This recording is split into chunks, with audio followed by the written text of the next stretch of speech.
Revanth Reddy ప్రభుత్వంలోనూ phone tapping జరుగుతుందని BJP నేత ఈటల రాజేందర్ ఆరోపించారు. వీడియోలు, ఆడియోలు మార్ఫింగ్ చేయడంలో రేవంత్ రెడ్డి కేసీఆర్ను మించిపోయారని ఆయన విమర్శించారు. రేవంత్ ఓ అబద్ధాల కోరు అనే విషయం 4 నెలల్లోనే ప్రజలకు అర్థమైందన్నారు. లోక్సభ ఎన్నికల్లో పోటీ చేసే కాంగ్రెస్, బీఆర్ఎస్ అభ్యర్థులకు కనీసం డిపాజిట్లు కూడా రావని ఈటల జోషం చెప్పారు. మోసం జరిగిన హామీలు ఇచ్చిన తెలంగాణ ప్రజలు తేల్చుకోవాల్సిన సందర్భమైంది ఆ సందర్భం.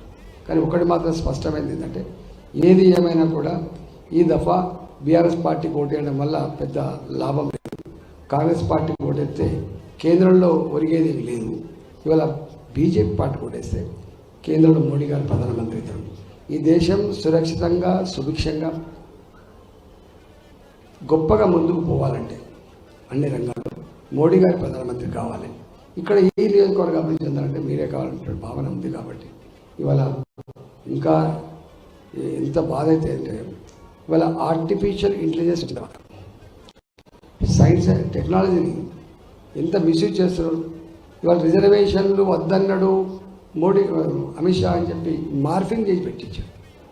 నేను అనుకున్నా నేను కేసీఆర్ పెడతా, కేసీఆర్ ఇట్లా చేస్తా అంటే నేను అనుకున్నా ఆయన కూడా గొప్ప పని చేస్తున్నాం అనుకున్నా. కానీ ఇట్లా అబద్ధాలు ప్రచారం చేయట్లో, మార్ఫింగ్ చేయించట్లో, మోసం చేయించట్లో కేసీఆర్ని మించిపోయినా అనేటువంటిది ఇలా కనపడతా ఉంది.